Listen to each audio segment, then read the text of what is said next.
Did I have to sacrifice convenience after making Hijrah? Is a very common worry that a lot of Western Muslims have before considering making Hijrah. So, I've traveled to over 25 countries. I've spent months in Malaysia and Egypt, and I now live long term in Indonesia. It's been about 11 months so far, Alhamdulillah.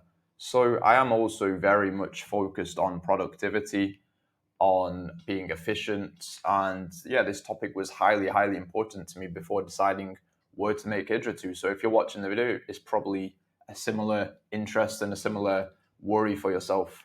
So yeah, I didn't have to give up Western convenience. So many people think that it is inevitable that when you make Hijrah, things will be less convenient, that their productivity will suffer as a result, their business will suffer. They think that it's just like that's a given.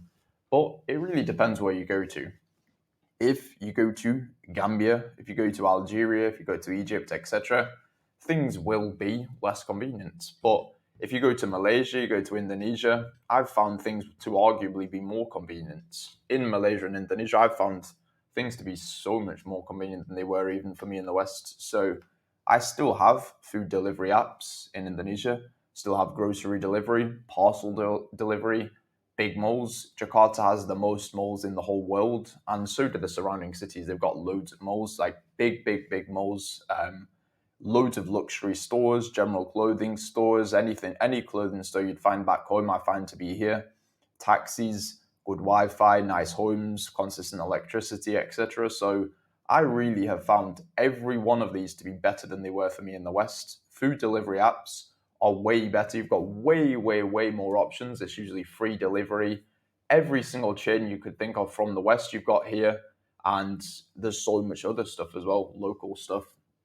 Grocery delivery. So in the UK, at least, you've got to go on the specific store, like Tesco, Asda, blah, blah, blah, and order from that specific store. And then you've got to pick a time slot. You've got to pay like £5 delivery, blah, blah, blah. But here, no, you just go on the grocery app. There's literally hundreds of different ones on the app called Grab. There's literally hundreds of different grocery stores. A driver will go straight away on a motorbike, bring it to you straight away for usually between $3 and $1. So literally every grocery, it'll go to the butchers for you, it'll go to the fruit market for you, go to the regular grocery store. Super convenient. Parcel delivery. So there's an app called Shopee, which is like Amazon, but way better, way more efficient. Like they'll just show up, they'll bring it to you on the motorbike.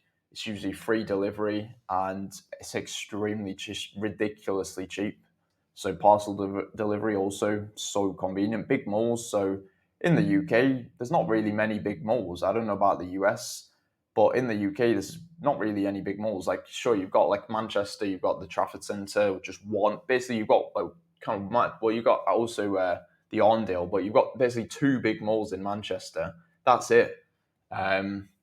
London's obviously got a couple of malls, but they're not even that good malls. But here, like I've been to a lot of malls in the UK and also in various different Western cities, and the malls here are just insane in comparison. Like the average mall here is way bigger than like the Trafford Centre and stuff. It's crazy. They're huge malls, and you've got the most. Jakarta has the most malls in the world. So if you're staying in West Java, you're gonna have this convenience. Maybe if you go Lombok or whatever, it's not going to be as convenient. But Alhamdulillah, for me, I'm living in West Java and it's very convenient. You've got a lot of luxury stores. So in Jakarta, there's a bunch of luxury malls as well, like top malls. General clothing stores, so you're going to find them. Taxis, so convenient. So obviously in the UK, in the US, blah, blah, blah, you've got Uber, where you've got to pay $5, $10 to go, like the absolute bare minimum. If you want to go for an hour, you're going to be paying more like £80. But here, they show up faster than they did in the West, and they also cost about 10 times less. You've got good Wi-Fi as well, so I've had no issues with Wi-Fi. You can find the super fast Wi-Fi, and it's going to cost significantly less. So, yeah, you're not having to try saving on the Wi-Fi or anything. Nice homes, you've got very nice homes. So just because you see on the internet or something that there's a lot of Indonesians or a lot of wherever you're going living in a poor home, doesn't mean you're going to be living like that. If you're coming as a Westerner, you can get very nice homes for very affordable prices. Consistent electricity, like I've never had any issues with the electricity in my home. It's never gone out or anything. Convenience. So yeah, convenience increased. So not only did I not sacrifice, it's increased significantly for me.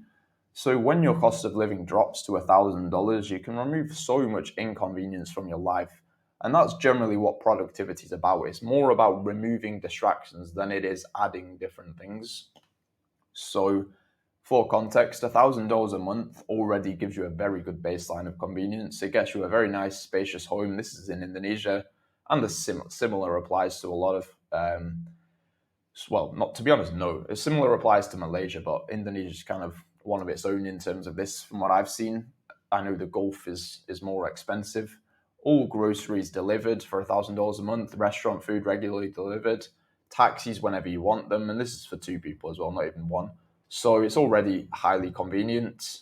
And yeah, you can now, like, you've got that already a very good baseline, which is probably better than most people's lives in the West, more convenient than most people in the West. Now, though, you can literally get a maid, you can get a personal driver, etc., for a few $100 extra per month. Literally for like $200, $300, you could get both of those per month. Private tutors, private healthcare is a huge convenience add compared to like the UK. You go to the NHS, you've got to get a referral, you've got to wait weeks, you've got to call them up, waiting hours on the call just to schedule a doctor's appointment. But you go to a private healthcare here, you pay like $20, and they're very good service. You literally get seen instantly. You can do blood tests. They come to your home the same day or the next day. It's so much more convenient. Private tutors, for example, save so much time rather than whatever your kids having a big class or whatever. You can homeschool them with a private tutor. Things like this. Healthcare, yeah, I already said that. Hobbies, so you can actually do more hobbies because your cost of living has dropped significantly. You can buy a lot of convenience things. So, just those little gadget type things, whatever that increase convenience, you can just do that because your cost of living has dropped significantly. Handyman, there's a bunch of these handymen, you just pay them, they go sort out your bulbs, blah, blah, blah. They fix the toilet seat, all this random stuff. So you're not having to do all that stuff yourself. You can get a chef. You can remove basically all the admin tasks. That's the point, that when your cost of living drops, you can remove almost all the admin tasks of your life. So you can just focus on business, Dean, and your family. So huge thing for convenience. So yeah, the convenience of Dean is the most important thing though. Like, even if it was inconvenient, is the West convenient for me practicing the Deen of Islam is the question. Like, I was living in Thailand at the time of becoming a Muslim. So this is around January 2025. So I was living in Thailand, not the West. It's not the West, but it is non-Muslim, and it's got a lot of similarities to the West in terms of just the way people live and stuff, because there's a lot of Westerners coming over there and whatnot. But yeah, at the time I was so focused on business and productivity. And I can honestly say my life is so much more productive than it used to be. Like, I used to be literally, my whole focus was on being productive, focusing on business, blah, blah, blah, when I was in Thailand. But my life is a lot more productive now from a non-Deen perspective, just because of where I live. Like, things are so convenient here, alhamdulillah. And then in terms of Deen, it's just incomparable. Like, it's more than 100x from a Deen perspective. So alhamdulillah, very good thing. Yeah, no more making wudu in public sinks, having no place to pray in public places. Like, when you've got to plan a day out and stuff, there's just nowhere to pray, etc. Having to ask, is the food halal? And then looking at you, especially in Thailand, it's just all pork and stuff. But yeah, even in the West, fitna everywhere. Yeah, in Thailand, and obviously basically everywhere in the West, un-Islamic values everywhere, alcohol, people coming out of pubs, people going to nightclubs, etc. Whatever people you meet, they're going on a night out and whatnot, but drugs in public. Toronto, New York, the UK, drugs everywhere in public. Gambling, there's literally gambling stores everywhere. People that hate Islam. Alhamdulillah, after making Hijrah, all the food's halal. There's a place to pray wherever you go. You go to the dentist, you go to the hospital, there's a place to pray. You go on a day out to a nature place, there's places to pray everywhere. There's masjids on basically every street. You hear the adhan for every single prayer, multiple adhans. Islamic values are the norm, and your life is centered around salah, around prayer. So alhamdulillah, the convenience of deen is the most important. It's where I found the benefits the most, but I also found the benefits in actual convenience. So if you are interested in doing the same process as me, So I got married and relocated to Indonesia. You can go to the link in the description. What we're going to do is build out a full personalized roadmap showing you how each step of the process would tangibly look for you, like wherever you are right now. We're going to see, okay, what time frame are we going to look to get you married, or to find a woman firstly, then to get vetted, then to actually make the transition to coming over here. So inshallah, it will give you a lot of clarity on the process. And if you want to do that, inshallah, I will see you there. Assalamu alaikum.